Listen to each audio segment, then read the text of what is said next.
Hey everyone, and welcome to Screams After Midnight TV edition. I'm Peter, that's Tim, and of course we are working our way through Tales from the Crypt, the original horror anthology TV show from HBO. And we didn't have an episode last week. That was because I had internet issues for a big portion of the week, and a lot of stuff got pushed back, and this was just unfortunately one of them. But we're here now. This is going to be season 2, episode 13 of Tales from the Crypt. It's called Korman's Calamity. Full spoilers for the episode, as always. This was a super fun episode. I absolutely love this one. This was one I specifically remember vividly seeing as a kid, and I'm surprised it's this early on in the series. For some reason, I always thought that this was like a, much later episode. Yeah, I had a lot of fun with this. It's super meta, it's super goofy, but it is extremely fun. So the plot of this one is, like I say, it gets extremely meta. We've got the main character, Jim Korman, who is the artist for Tales from the Crypt and Vault of Horror. That's the character in this episode. He is drawing the monsters and stuff, and the plot is basically that the monsters come to life, and because of fertility pills. Pills. It's extremely silly and goofy and over the top. And you know what's going to be over the top, because the opening scene, after we're introduced to him and we see that his co-workers are riding him for being a little bit late on his current project, there's a bang at the door and these two co-workers run and hide. They disappear. And in walks this woman with a big hat, and it turns out that it's Corman's wife. And I get why they ran away, because she was coming to chew everything in the scene. And they were worried that they'd be chewed along with the scenery, because she just starts hamming it up all over the place, and it's glorious.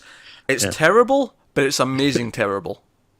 Yeah, like they are really overselling, like, hey, isn't his wife horrible? Like, aren't they like miserable together? But it's like so over the top. Like, she's just constantly accusing him of cheating. She's constantly accusing him of not having a real job. She's like, oh, you can't even give me a child. You'll take your damn pills.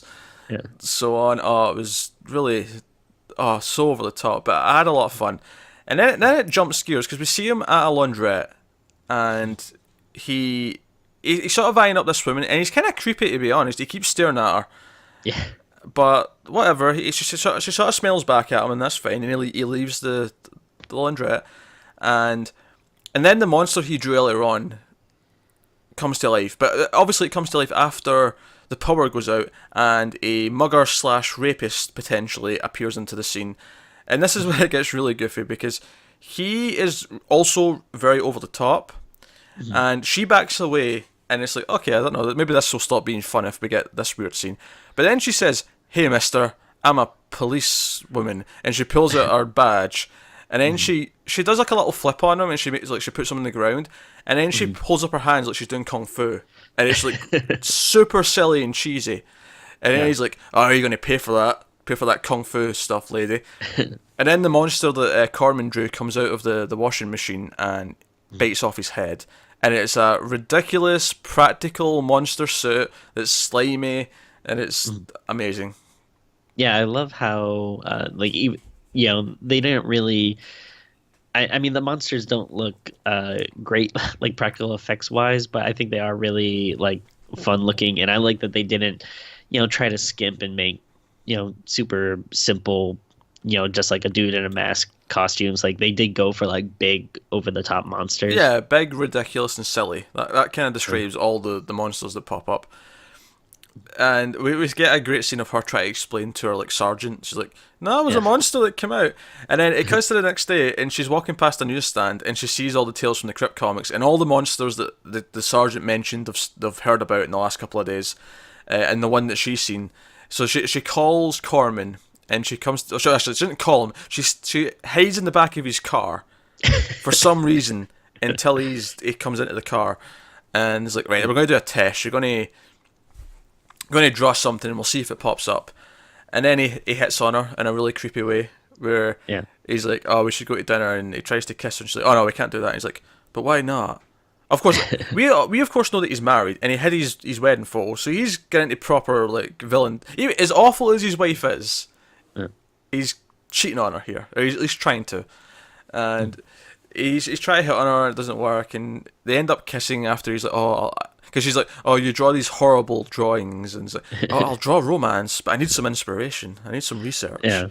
It's like super creepy in the kiss, but hey ho. Next day, bunch of kids get attacked from the monster that he drew, which was a sort of kind of over the top zombie that comes out of a fridge. Yeah. It's like a ghoul, I would say. Yeah, ghoul. And we get this horrible bully kid, along with this little Milky Bar looking kid. Monkey bar? Milky Bar. Oh, Milky Bar. Oh, I never heard It's not that an as a American. description. It's a white chocolate bar in the UK, but the advertising for it for like, and this is like a long time. This is like the last like 40 years. It's like a little dweeby kid. They've got a dweeby kid with glasses. He's maybe a cowboy. He's called the Milky Bar Kid. It's stupid, but the kid reminded me of him. Like he could have played the Milky Bar Kid in an advert. But yeah, so the monster comes out, and even though this fat bully kid's dying, the kid with the glasses turns around and goes, "Remember, I found them." Oh god! Every person in this is like super, like cartoony in a fun way. Like it's mostly fun. Like there was a moment where the attempted rape scene, I thought, oh, this might go over a line and it might stop being fun because it might do something creepy, in like a bad way. But then there was kung fu and it got silly and it was like fine, okay. So she phones him. She's like, right, kids were attacked by a monster. I'll come and see you. And he's like, yes, we'll go somewhere secluded. And we see that he's drawing like a date scene with them. It's like, and they're like, huddled in close at a dinner table and they're saying romantic stuff to each other. But the camera turns around and his wife heard the conversation. Which would like had to have been like nearly impossible for like, because she definitely wasn't in that room before, unless she was hiding or something. What's worse is she's also in front of him, so he really should have seen her. Oh yeah. It's not like she's behind him; she's in front of him, and she's like, "Oh, you two-timing cheat! I've got a surprise for you in my car." And she leaves the scene, and he quickly draws her as a monster. Yeah. And I wasn't sure. I thought she was going to turn into the monster. Yeah. That's where I thought it was going. But she comes back up and she pulls out a gun and points at him and she monologues to death. She monologues to him, and then when the monster shows up and it's like this like grotesque version of her, and but even before she shoots it, she monologues at it for like 2 minutes. She has to threaten that she's going to shoot like 5 times before she actually shoots. Yeah. It's just so over the top. Yeah, and even like the way she's like standing is very like, a normal person would probably just be like holding the gun like, in one hand or whatever, but she's like her legs are all spread out. She has like 2 hands on the gun. Like it looks very much like, almost like a drawing in a comic book or something. It's strange. And then what I enjoyed is like when the monster does come out, I like that she doesn't, instantly react like, oh my god, what is that? Like she instantly starts like making jokes about it. Yeah, like she's trying to insult it. Yeah, she's insulting it rather than being scared. Yeah, it's really really funny in that sense. And one of the things, she's constantly accusing him of having affairs with his secretaries that work at the office. And it's just kind of baseless at first, and then we see in a scene when the secretary's actually there and he's lying on the phone about, oh, the secretaries have all went home. The secretary is like a silly, attractive like model that's walking around and like purposely sort of done up to be like this, typical 80s glamour model, and it's like, this is over the top. This is so over the top. I mean, honestly, its attitude towards women in relationships is extremely disturbing and weird. Mm-hmm. Luckily, it's goofy enough that it doesn't really matter that much, but the fact that cop lady kind of goes along with it. Also, I want to point out, so the end of this episode is that the monster basically kills his wife, and he's leaving, and he runs into cop lady who comes around, and she's in a dress like she was in the drawing, and they're like, alright, we're going to go on a date, and we see the shadows like through the window, the silhouettes of like the wife dying and the hands coming up, and it's super cartoony. It's a lot of fun. And then I was waiting for the Just Desserts ending. I was like, oh, how's this going to flip and like screw him over? And they go to the dinner scene, and they're just like so happy and in love, and it ends, and I'm like, so the one episode where the person who gets someone killed and gets away with it and has a happy ending is when it's supposed to be the artist of the comic. Right. I'm like, I feel like there was a bias in writing this. Yeah. They were like, oh no, he's going to get away with it because he represents us. So Yeah. we're going to let him have the happy ending. And it's even implying that the reason why she's in love with him now is because he writes it. Like, Yeah. it's kind That's of a little creepy. It's creepy. It's super creepy. But I like the actor who plays Korman. He's such a sort of like kind of nerdy sleaze. Yeah. The He's way- have you ever watched Cheers? yes. All right, he like I don't know if you remember like early on the seasons they had um a guy Oh yeah, Harry. Harry? Yeah. Yeah, Harry, the magician guy who's always trying to steal money from them, the hustler. Yeah. Yeah. Yeah, so that's him, and then he was also in a sitcom Night Court, which is another good like '80s Yeah. sitcom. Do you know? If you ever seen that. I thought I recognised him. Actually, that explains it. I knew him from Cheers. That's a really Yeah. that's a good catch, Timmy. Good catch. Yep. But he carried. I think honestly, if it was someone else in that role, it might not be as fun as it is because a lot of what Yeah. it does is kind of in this creepy realm. But because he's such like a goofy, cartoony character, Yeah. and he sort of smiles at the end, he's like, "Ha, my wife's dead." Because that's the final line of the episode.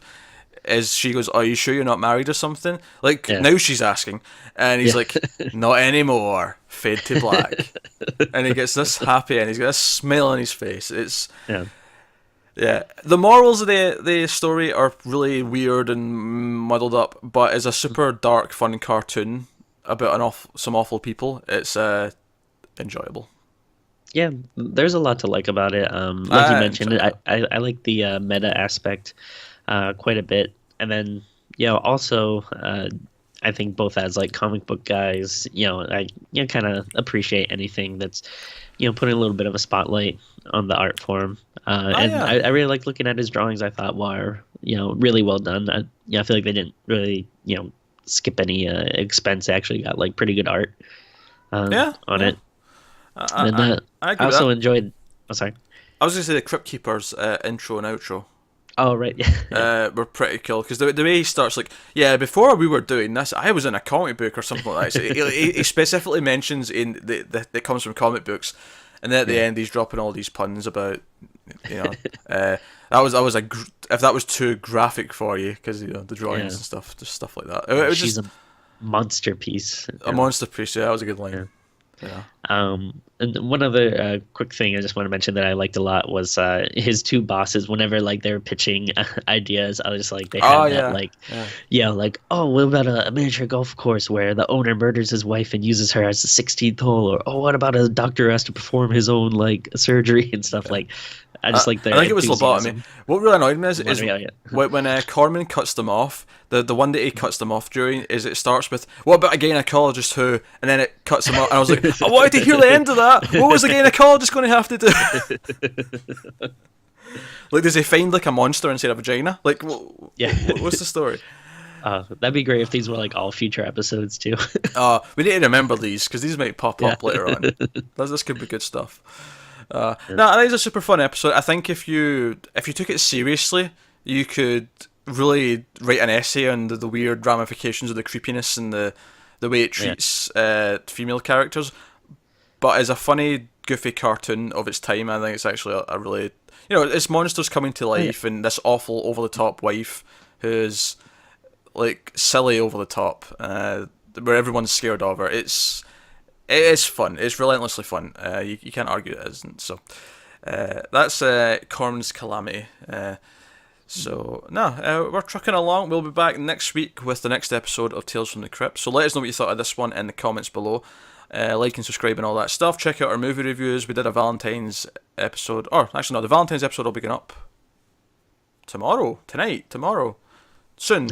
On Valentine's Day. Yeah. Movie of course relating to Valentine's Day, so you can check that out. Check out everything else on the channel. Obviously, me and Connor have been doing retro reviews kind of like this for Star Trek, the original series, as well as Twin Peaks, so you can check that out if you're interested in those. But otherwise, guys, thanks for watching. Like and subscribe and all that stuff helps us out. We'll see you next time.